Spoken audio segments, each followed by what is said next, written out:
Welcome to ICS Arabia podcast. Glad to see you guys again in a new episode with my friend Andre Froneman.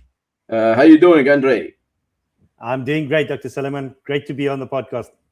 Yes, glad to see you again. And with the nice background that you have, you look very industrial today.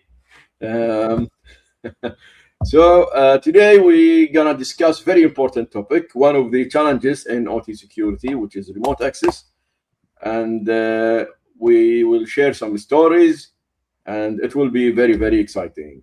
So Andre, I've introduced him before in the episode in the podcast. He's in South Africa. He's a OT cybersecurity professional with many experience. And he would like to share with us today what he has. So why don't we start, Andre, and tell us why remote access, why is it important, and if you give us brief introduction about it, please. Absolutely, Dr. Suleiman. So, firstly, I mean, our organization is really focused on helping customers in OT security journey. And of course, our customers have very legacy type of environments where a jump server is normal practice for them, right? And they're getting pressures from different angles of the business, right? One is from compliance. So compliance officers coming to them saying, listen, we want 62443 or we want 27001 and we want all of these IT best practices placed into the operational area. And there's also customers are looking at way to optimize profits, right? So how to work better, but to do it more safely. So when we go to a customer and we speak to a customer about something like 62443, right? We look at the 24 controls, all the way from asset management down to component hardening, and we say, which one of these items can we address that has multiple impacts across the whole 62443 stack, right? Do we start with asset management? Do we start with remote access? Do we start with conduiting? Do we start with zoning? Where do we start? Now, if you take remote access as a project, for you to be able to roll out remote access to a custom environment, right? You are touching roles and responsibilities because you have to match identity to asset, right? So there's number one. Number two, you can't connect to an asset if you don't know where it is, right? So asset management, if it's not done correctly by the customer, you have to aid him to get the correct asset and the login credentials of that specific asset, right? So that's the second control that it touches. The third one is if the customer can't get your remote access tool to touch it, you need to look at the segmentation. You have to look at conduiting. You have to look at user communication in that process network. You have to look at network access control. You have to look at network remote access. And then these are all things that are separate controls in 6443, right? Mm-hmm. So for you, installing remote access automatically covers like 13 of the biggest 6443 controls, right? That's a very big benefit to the customer if compliance is part of the mandate that he needs to work towards, right? That's the first thing. The second thing is that just from a plain cybersecurity perspective, it's very risky because some customers still have flat networks.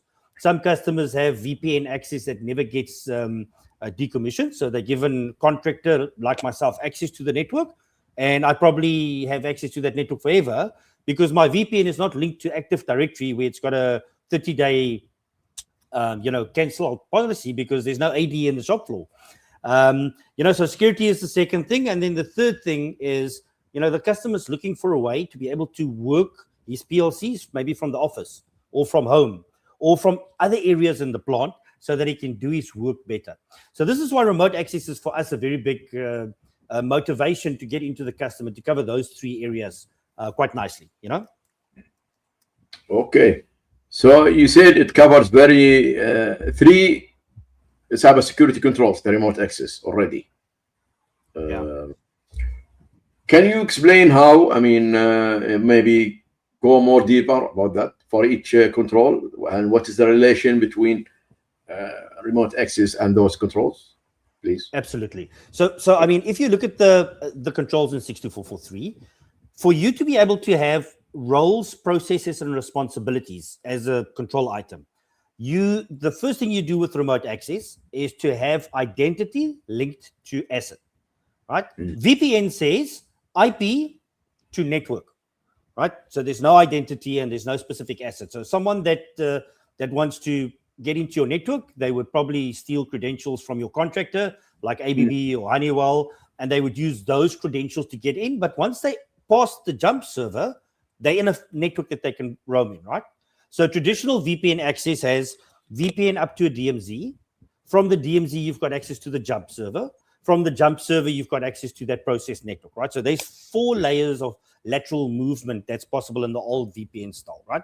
So the first control, roles, processes, and responsibilities, we have to address that to be able for us to implement remote access.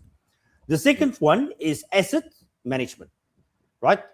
For you to be able to get to the right asset, you need to be able to know where the asset is, how it's networked, and what credentials is mapped to that specific asset, right? So if you don't have an Nozomi or a Cisco CyberVision or whatever doing your asset management, for me to be able to correctly roll out remote access, I need to either have that information or help you get that information, right? For you to be able to get the identity to the asset. So asset management is covered, right? The third thing, which I can actually bundle into communication, is segmentation, zoning, and conduiting. A lot of the customers, when they want to do remote access, it makes sense for you to take the remote access appliance or the container or whatever you have in that DMZ network to be able to reach a container in the process network, and that allows a user to only get access to the specific PLC or the specific port or the specific web interface, depending on what he wants to do, right? Otherwise, it's not zero trust. So networking, I think, plays a big access area in that. And then one of the fundamental controls is obviously remote access, right? That's one of the controls in 62443. But then we can also look at malware protection. You know, if we put a modern remote access tool in, like Sayolo, when you drag files from your desktop onto the remote session, you scan that file for malware before it actually gets deployed into the desktop or the remote session. Or you can completely deny it, that there's no copy and paste into the remote session, right? So malware propagation becomes really difficult for anyone to do while using this platform.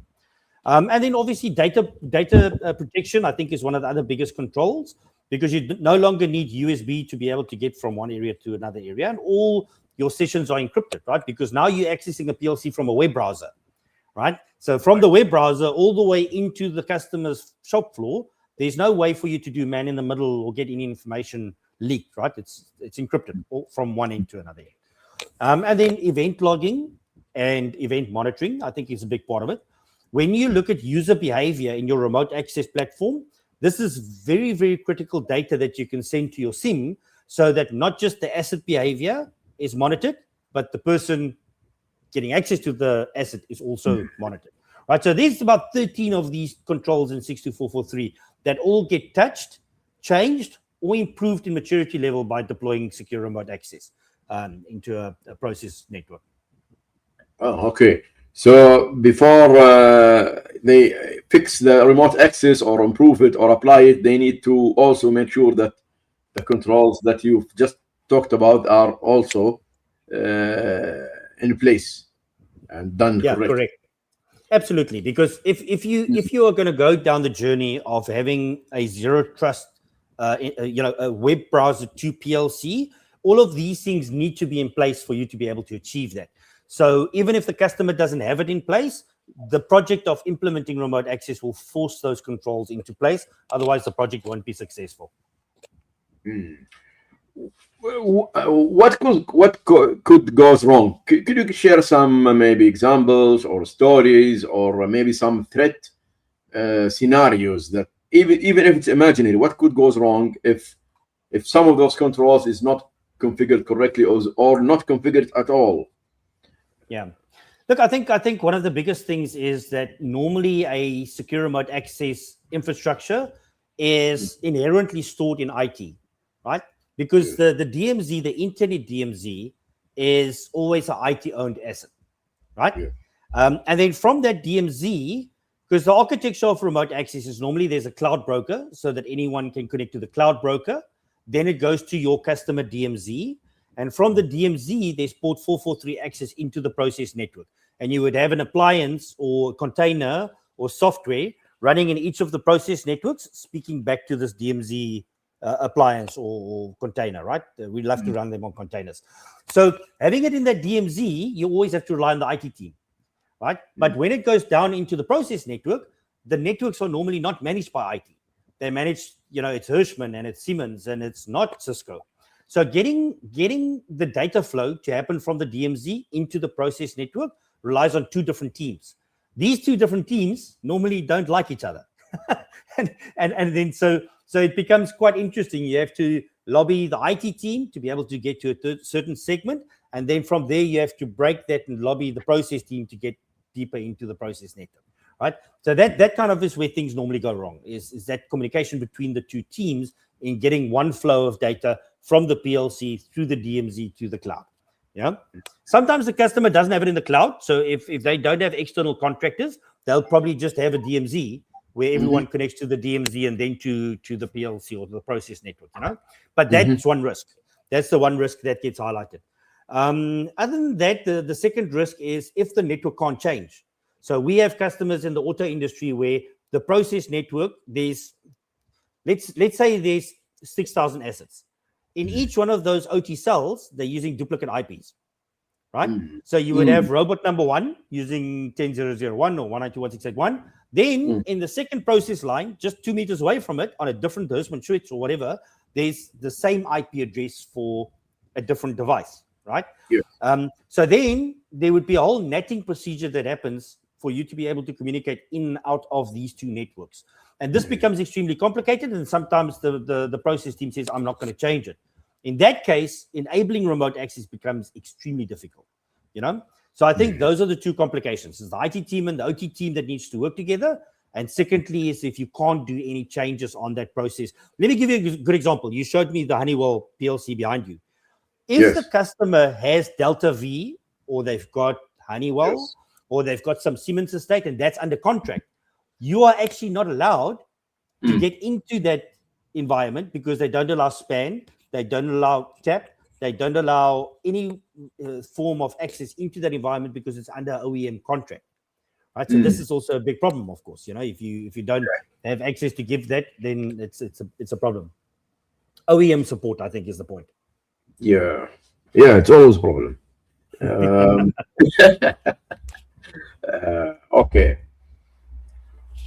Okay, let's focus on the remote access again.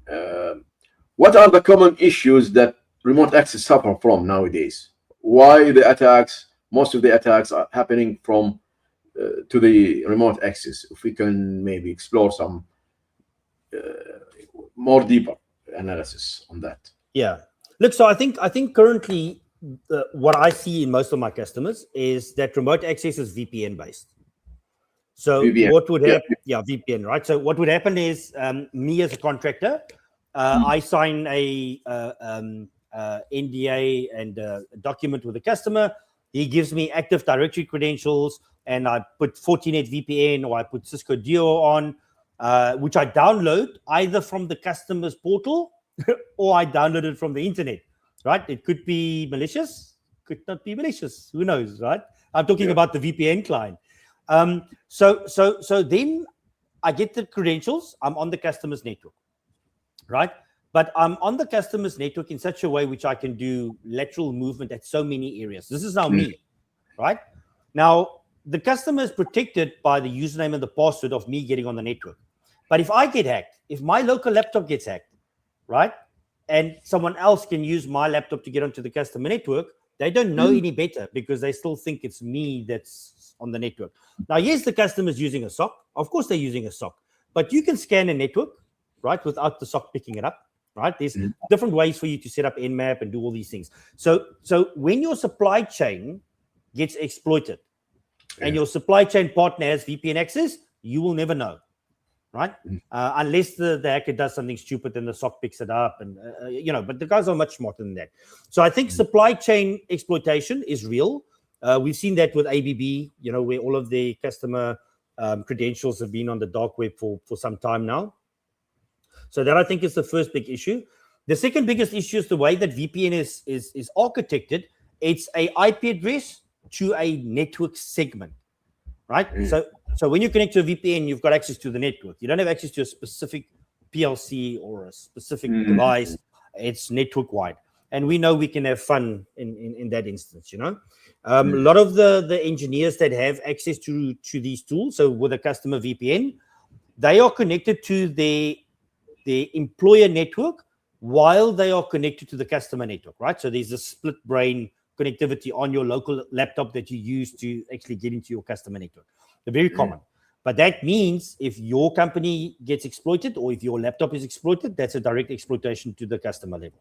Right? And I'm talking as the integrator. This is what we do, So this is a very common thing that we have to look out for. So I think those are kind of the risks that we see.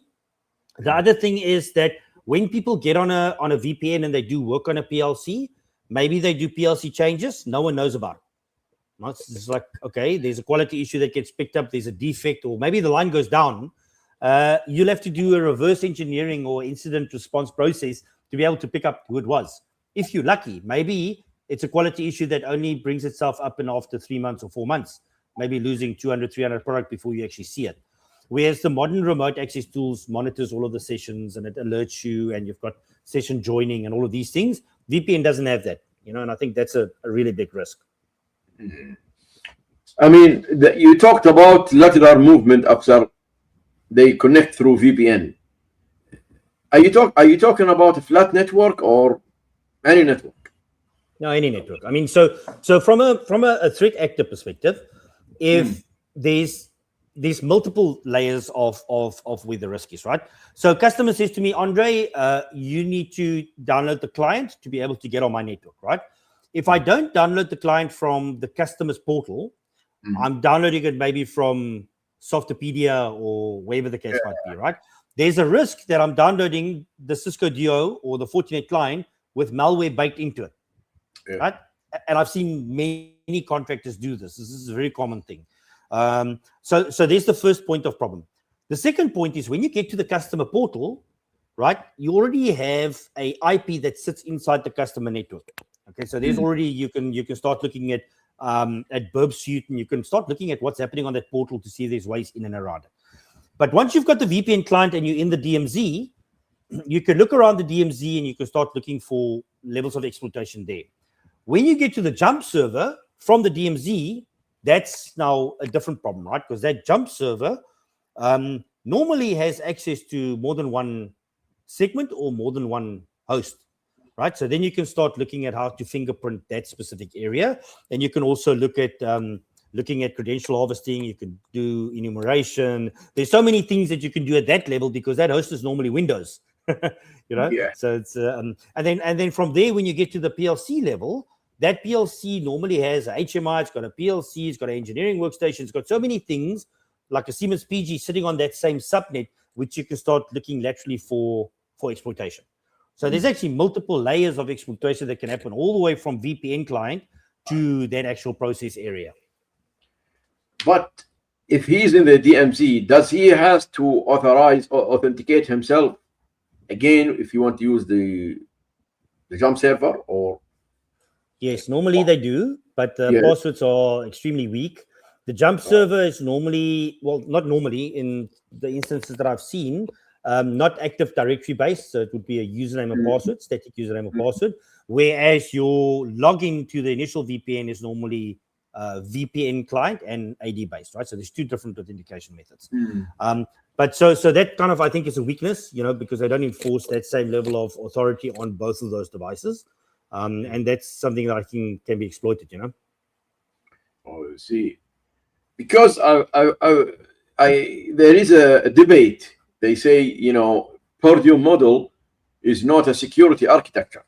And now you made me think, is what you just said proves that Purdue model exists or protects an OT network, or it doesn't? No, it does not. I don't think it does at all. Look, the Purdue model is very nice for you to catalog where things should be. But I mean, the reason that we're having this discussion about secure remote access is because there's fundamentally, about 5 big drivers of why remote access has become critical in my life. The first thing is Industry 4 and 5.0, right? Yeah. I want to get telemetry from that Fanuc robot into a platform that can do condition monitoring. it's too expensive for the customer to put that platform on their data center. They want it in the Amazon cloud so that it becomes cheaper, right? So data needs to come out of the robot through the data center into the cloud, right? Might be one-way data, but there's still a data stream. So digitization has made the Purdue model quite fluid, right? Data can come from 3, it can come from 2, it can come from 1, it can come from 0, and it might go direct from 0 to 3. Right? You get what I'm saying, right? So that digitization has kind of moved that along, right? Then with that is cloud services. And then I think another big driver is remote access. Now, COVID has changed a lot of things, right? A lot of us are saying, I can work from home, right? And then the newer workforce that has gotten, say, in the last 5 years into the market, they don't want to get their nails dirty. They don't want to go to the plant. They don't want to wear PPE. They want to be able to do their work from somewhere far away from the dirty stuff, right? So the workforce that we know today is not the same workforce that we knew 10 years ago, right? So remote access for them is a non-negotiable. The other thing is OEMs. OEMs are forcing my customers to have remote access close to the process network. They want to be able to monitor and manage level 1 devices, right? From their own network, not from your network, from their own network. And then the last thing is compliance, right? Compliance is enforcing layer 3 and maybe layer 2 compliance, right? It doesn't even consider what's happening at the process level. So as soon as you digitize the process level and you put IoT and industrial IoT sensors on the field level, that bypasses pretty much the whole Purdue model to get data in and out. So from a security perspective, I think it's a good guideline, but I don't think my customers follow the Purdue model effectively at all, from a security perspective. Do you think the Purdue model, if you follow it, will secure your network, or it has to be improved and adjusted?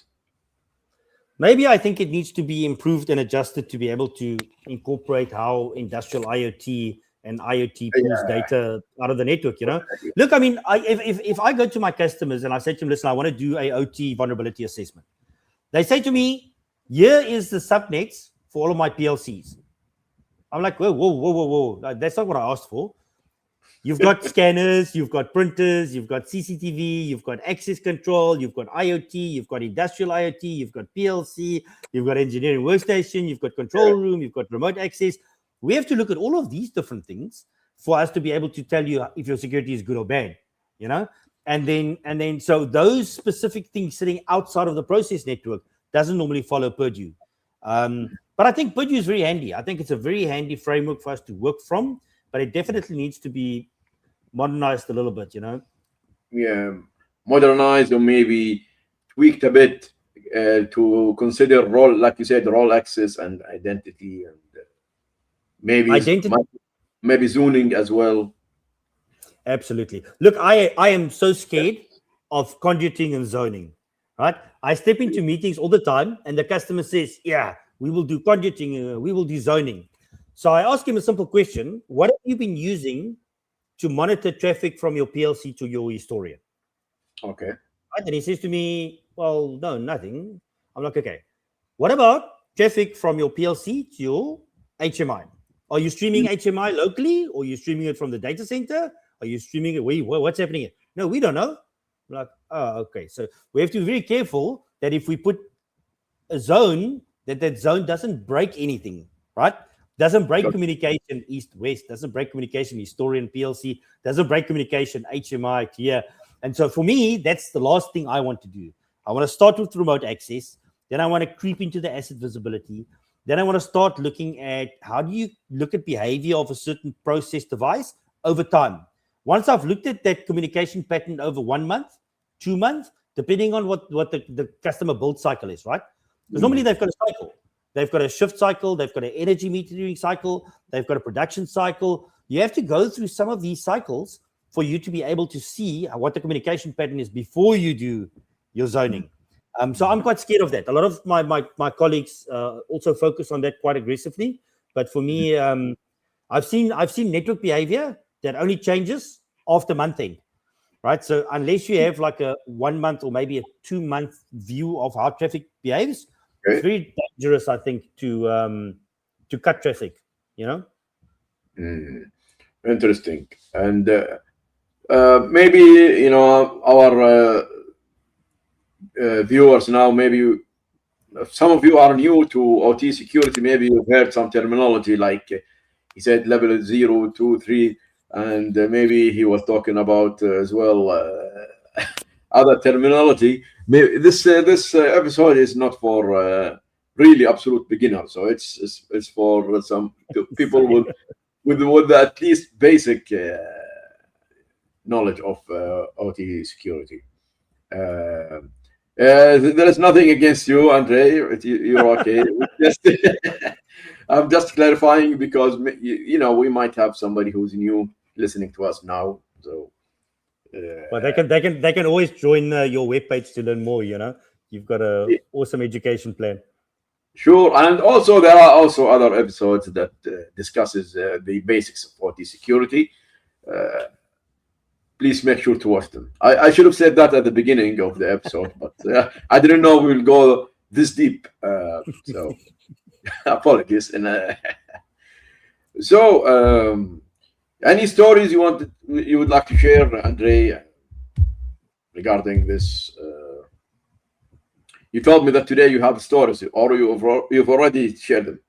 No, absolutely. Look, so I think what happens, how we see these customer engagements go, right, is the IT team says to us, listen, we need to come up with a plan to increase our security posture, right? And they say, okay, we want to go remote access. Now, we then start engaging all of the different shop owners, all of the different asset owners. We start sitting with them and we say, how do you log into your Siemens PG? How do you log into this PLC? Where do you store your passwords? admin, where's VNC running? Where's RDP running? Where's all of these things running in this environment? So we can start architecting this remote access offering, right?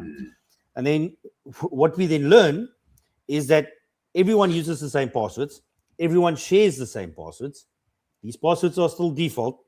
These passwords are weak. All right. So this is a normal thing, not just one customer, all of them, right? Because it's not about security for the asset owner.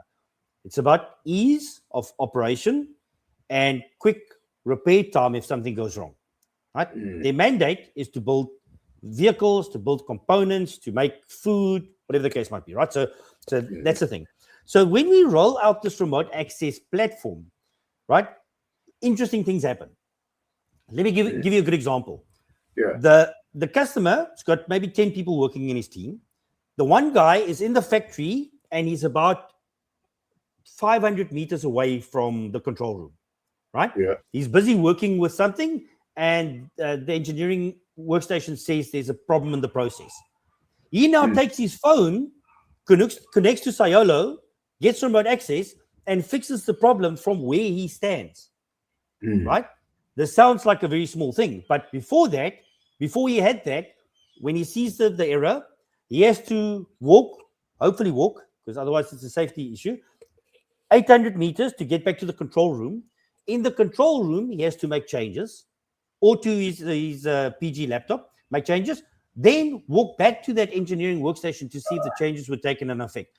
That takes half an hour. He just did the same process with the remote access tool in a minute, right? That's like, this is just like one part of the factory being able to make a change to another side of the factory, right?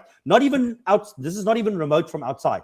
This is just one area to another area. Then the customer also says, okay, I want to be able to access my PLCs from my desk, right, from where I sit. Yeah. Now, sounds strange, right? You should be able to do this already. No, they've got a PG or a Siemens laptop, and only this laptop can connect to that subnets.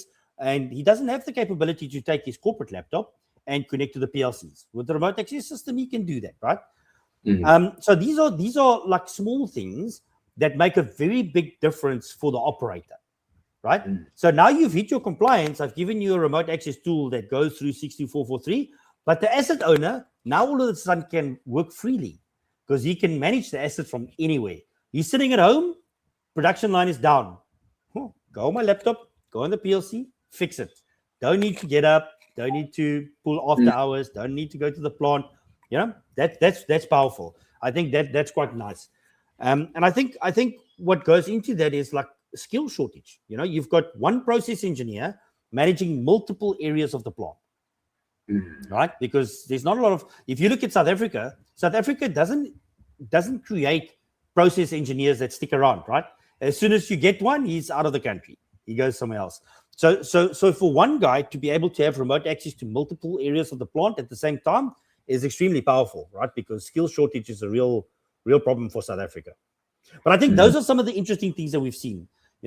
Another thing that's interesting, customer says to me, I have a TISAX order or audit. I want you to can put your remote access tool in, right?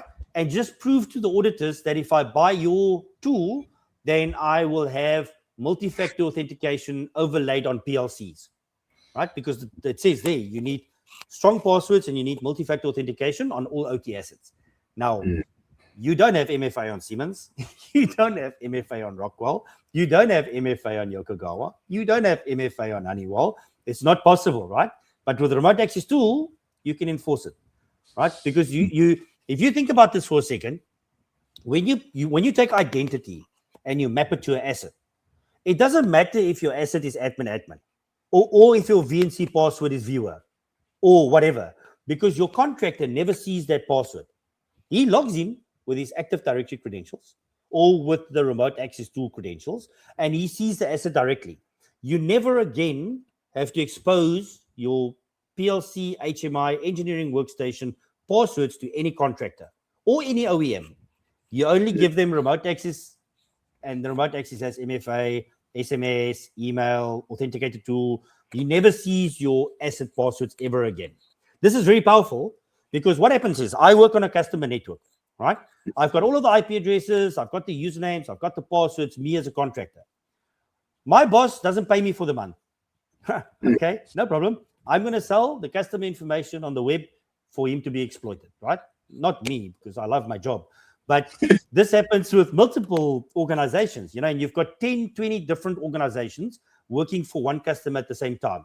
Shop floor operators, OEMs, integrators, so many people, So taking that away from contractors, I think is a really important move to make security better over time. So you think is relying on the organization staff is better than, or more secure for security reason than relying on contractor all the time, you think? Yeah, absolutely. But even if you think about I've got a customer in the auto segment. They have one manager of that specific segment, and they've got, like, say, 10 engineers. Right? With the tool, they don't have to tell the engineers what the weak passwords are or what the default passwords are, right? So even inside the organization, you can compartmentalize the weakness out of the architecture. No one has to know its default passwords. No one has to know it's just because they only use the remote access platform to get into the tool. They're sitting inside the plant, but they're still using the SRA tool to get to the asset. You know what I mean? So all of that complexity is not just hidden away from the contractors, but also hidden away from the engineers that don't need to know that information. All right. Okay. They say that remote access, like maybe you mentioned that before, it doesn't sometimes do the security requirement enough, such as making sure who logged in, like which computer, which IP, what he's authorized to do, what he's not. Can remote access enforce that within the software itself, or you need additional controls, like you mentioned in the beginning, to make remote access effective? Look, I mean, so I'm going to speak on Sayolo's behalf, right? OEM called Sayolo, because that's what we've installed mostly. We work with Fortinet Remote Access. We work with Cisco Secure Equipment Access, so many things, but Sayolo does the job quite well. So when we deploy this remote access tool, it uses either Active Directory or built-in identity, right? Which is overlaid with multi-factor authentication. right? So there's your first layer of security. You then have a web portal, and the web portal says TIA Portal 117, TIA Portal 115. It says Rockwell, it says Honeywell application, it says Scott Offense, whatever, right? So you only have an icon of the application you want to access, like full zero trust. Okay. Right. Then we can take that identity and we say that identity can only come from certain countries, right? Mm-hmm. So if we know my contractor is from Saudi, I can say there, this guy can only dial in from Saudi, right? So we can geofence it. We can say that the contractor can only log in during work hours, right? We can say that you can only log in if you fill in a form. The form says, I want scheduled maintenance, I want immediate maintenance, and this is the reason.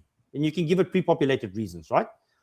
We can also say that every time that you dial in, your session is recorded, right? So, and this is quite important, right? You pay a company millions of dollars to do health checks for you every year. The end of the year, you pull all of these recordings and you can say, this guy was actually just joking because he logged in and he didn't really do anything. Let's review this contract so that we get, our value out of it, right? So session recording, I think, is really important. And then, I mean, you can get pretty granular where you can say, okay, instead of accessing the engineering workstation, I'm actually allowing you to only access TIA Portal 17. So actually, you don't get to access the engineering workstation with all of the apps on. You only get to access the Siemens app, nothing else. Right? So you can make it quite aggressive. And then, like I said, it's those, I think, are the top items that can be addressed with remote access. And I think that's quite important. This is not something that can be done by VPN at all. And also, you can specify the duration that they can stay, right? Absolutely. For how long so you can say 30. Yeah, absolutely. So you can do that based on inactivity. So say someone connects to the network but they don't do anything, we'll kick them after 15 minutes. Say they do something, we can say, okay, they're dialing in from 8 to 5, so that's okay. Or you only have 60 minutes per session to enjoy the session. You must also have the capability for the asset owner to accept or deny the remote access or to join the session. So from his phone, he'll click on his SMS or his email, and he'll click on the session. It will bring up the live session, and it will show you what the guy's busy doing. Right? That's very important. I think you heard in a few weeks ago that Poland was hacked. One of the organizations was hacked through their VPN servers and firewalls as well. So when I saw VPN now, I just want to discuss it now with you. So the VPN was exposed to the internet to access and they managed to hack those VPNs. What are the issues of exposing VPNs and to the internet, and why so many organizations have their VPN found by search engines such as Shodan and Search Census and ZoomEye? So could you elaborate on that? Yeah, absolutely. I mean, so there's I have to choose my words very carefully because of the OEMs that we support. But I mean, there's 3 layers of complexity around what this means, right? The first thing is that the person using the VPN is the easiest to attack. That means your supply chain, your contractors, your OEMs. Those are the guys that are easy to attack so that you can harvest credentials and use valid credentials to get into the VPN. Now, if you think about that for a second, valid credentials don't trigger any response from a SOC. So if I get hacked or someone phishes me and they get the credentials from an Excel spreadsheet which I've got on my desktop, right, or stored somewhere, they will get into my custom environment without a SOC being alerted, right? Because they know they're not stupid. They know I'm in South Africa. They'll use a VPN which is from South Africa, even though they sit in Russia or China. So the SOC won't know that it's not me, right? So the person connecting to the VPN is the first layer of risk. The second issue is the technology that you use for your firewall. My customers predominantly use Fortinet. Every single morning, you'll get advisories that Fortinet VPN is being leaked, it's being exploited. Very common, yes. And I mean, I have to give credit to Fortinet. The reason that is because Fortinet has so many devices out there. Not that it's a bad company or whatever, but it's just all of my customers use Fortinet, right? So, but so those exploitations and those CVEs that happen every single day is very difficult for the customer to contend with, right? Yes. If it happens early in the morning, who's going to wake up 2 o'clock, 3 o'clock in the morning to patch the VPN without scheduling downtime? It's impossible, right? So the first weakness is the people. The second weakness is the technology. And then I think, yeah, that's it. And then I think the third weakness is just, it's a very difficult thing to control from the beginning. You know, now we have zero trust technology, but customers didn't have zero trust technology 10 years ago. So VPN was the only thing they had, right? And then all of their procedures and policies is built on VPN. So it's not an easy replacement. Yes. You know what I mean? You can put zero trust in, but it will probably be for the process team. You won't get the IT guys to easily convert to the zero trust platform because they are so used to using the existing VPN technology, right? So that legacy support is something that's there. But that I think are the fundamental two flaws. It's the supply chain and it's the actual technology, you know? Yeah, and they managed through VPN to access the OT network, and it's amazing what's behind those devices that are on the internet. Behind those devices are a critical network or critical devices. Yeah. Look, IT to OT exploitation is a really big problem, right? So if I look at the easy targets inside the organization, right, it would normally not be the process engineers because almost no one knows who they are. It would more than likely be the CFO, or likely be someone that you can see on LinkedIn, or be someone outside of OT, right? If they get hacked, the first thing they do is they try and do lateral movement to see how they can get into Active Directory. And in Active Directory, they look for all of the engineering groups. And under the engineering groups, they'll see who the people are that are in the engineering team, right? So IT to OT exploitation is much easier than OT exploitation. So that's what most threat actors use. You know, they use the VPN to get into IT. From IT, they do recon. From recon, they get into the process network. Unless you've got valid credentials to get directly into the process network.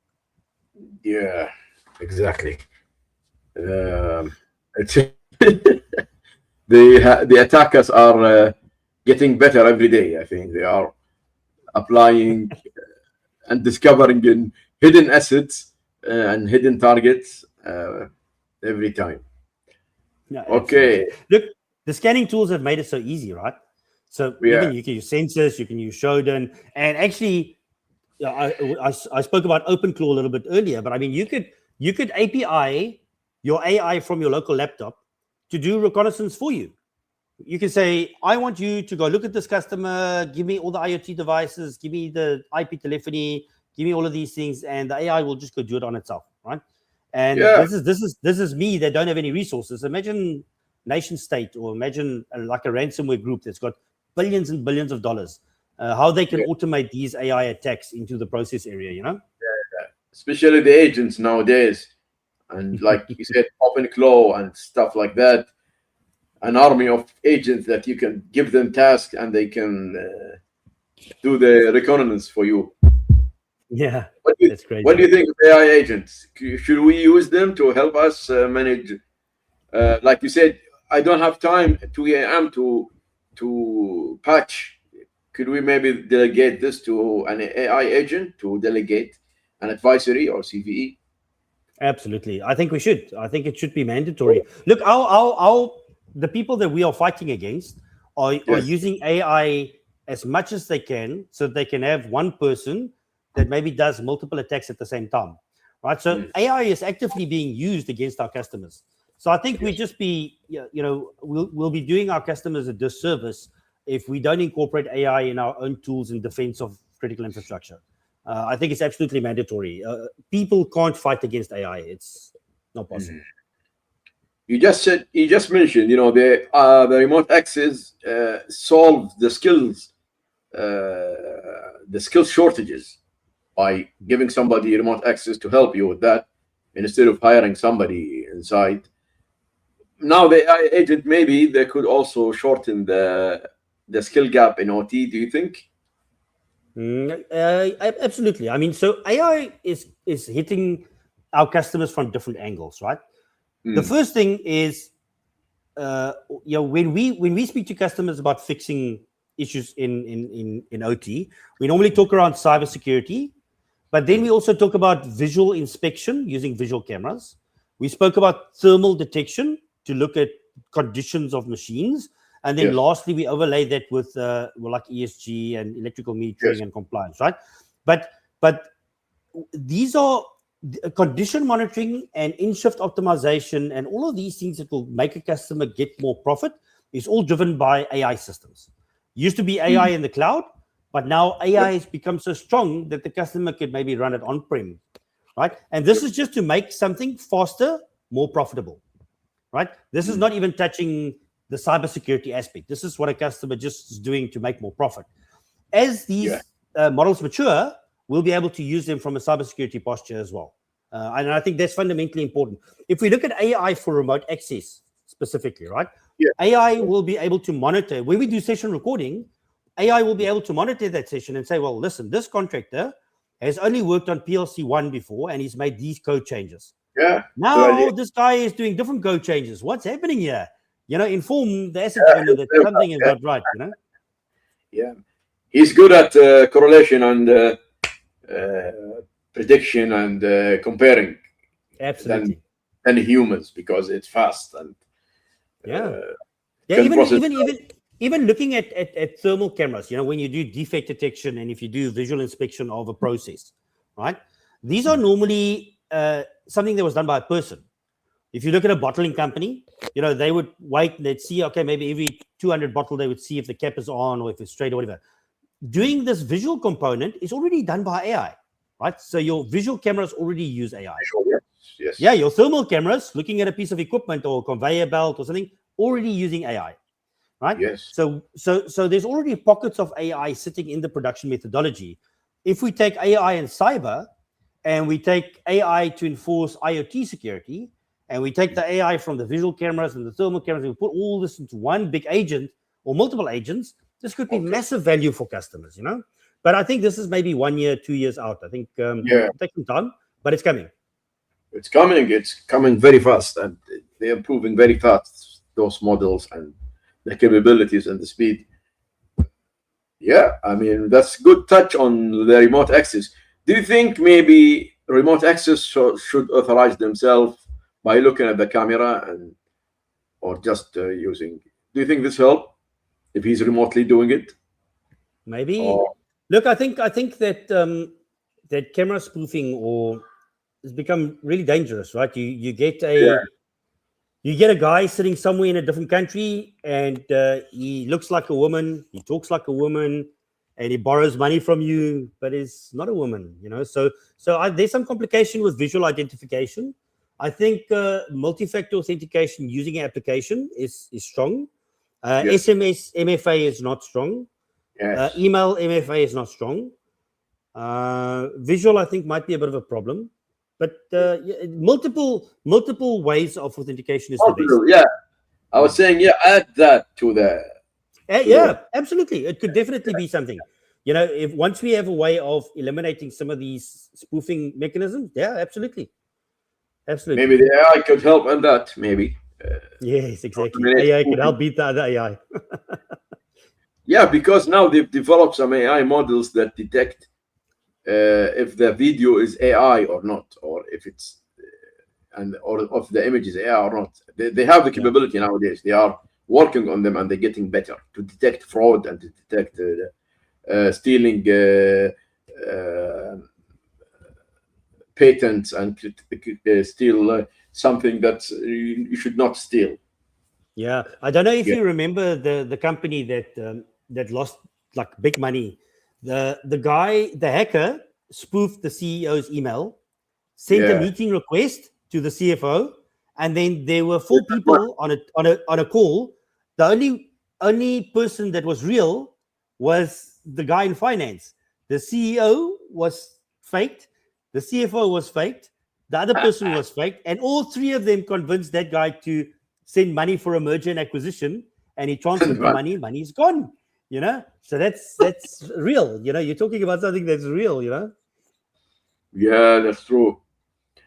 So if somebody now hear us now about remote access, and if they really want to improve the remote access, to finish our meeting today, I mean, we've done.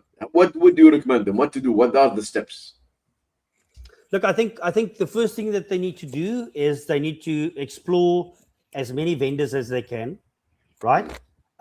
If they want to move forward, it would be better for them to POC 1 or 2 or 3 OEMs, right? I can tell you, I'd sell the customer Sayolo anytime, but every customer is different. If you look at manufacturing, you look at auto, you look at mining, it's different. The first thing that they need to do is to test multiple vendors to be able to see what the best outcome is, right? And the vendors do this for free. You know this. They'll come to your environment, they'll put something in, they'll test it. I think have a multiple view. Don't just trust the first one that comes to you and say, I do remote access, right? Because there's different value to be had in the different OEMs. Okay. That I think would be the first thing. And then also we've got a great community of people that do remote access all the time. I mean, Dr. Suleiman, you've got a whole team on your WhatsApp group of very strong professionals. Ask around, ask on LinkedIn, ask on the platforms, just for someone to support you, guide you on what they've done in customers for remote access, and use what other people around you is adopting as a best practice, Yeah. Okay. Another question. Do you advise people, organizations that they don't have the budget to use open source solutions instead, to like remote access and other tools like asset management, stuff like that are already available? Yeah. Look, I mean, I'm pro open source. What is the pro and cons? Yeah. Look, I mean, so firstly, I'm pro open source, right? I use Grafana to do OT dashboards. Me too. I really love open source. If you have a team that maybe has very strong Red Hat credentials, they understand open source patch management, they understand lifecycle management for open source, they understand how to lock down code for open source, then it's okay. If you don't have a team of Linux professionals, I would consider maybe not to think about it. Simple example, my remote access tools all run on Ubuntu server, right? All right. They all run on Docker containers, right? Okay. My dashboarding I do for customers on assets are all Grafana based. I love open source, but there are certain things you need to do. Don't use root access, create certain users for it, lock down the configuration so it doesn't patch. So many things that you can do to keep open source safe. If you've got those best practices in place, go for open source. No problem. Agree 100%.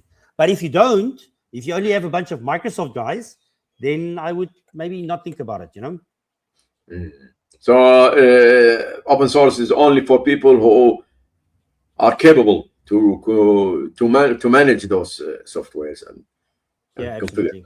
Yes. Yeah, you have to be very safe. I mean, you never know where your patches are coming from. If someone can spoof the Ubuntu repo, between you and the official repo. So there's many things that can go wrong. But I mean, they go wrong for Microsoft environments. They go wrong for other environments as well. But you have to have someone that can help you. And there's so many. Even if you don't have someone in-house, there's companies that can help you with open source management. Yes. But I love open source. I can never say something wrong about open source. Saying of people who can help you, I mean, you have Andre, he can help you with that. He offers his services in various open source related to OT. I do too. So feel free, contact him, contact me. I will help you with that. Any last word you want to say, Andre, before we wrap up? No, Dr. Suleiman, I mean, I love your work. Thank you for putting together a great team of professionals. I've learned a lot from you and the team. And it's a privilege, it's absolutely a privilege to be on this podcast with you. Thank you so much. It's my pleasure. And I also learned from you. You have such a good experience with environments that we don't have here. Especially South Africa is huge. Thank you for sharing your information with us, and thank you for coming today. And looking forward to have maybe another episodes, different topics. You're highly welcome. Thank you, everyone. I hope you enjoyed this episode on remote access and learned something today. If you have any question, drop a comment or contact Andre on LinkedIn or contact me, and we will answer you back. Take care and bye-bye. Thank you.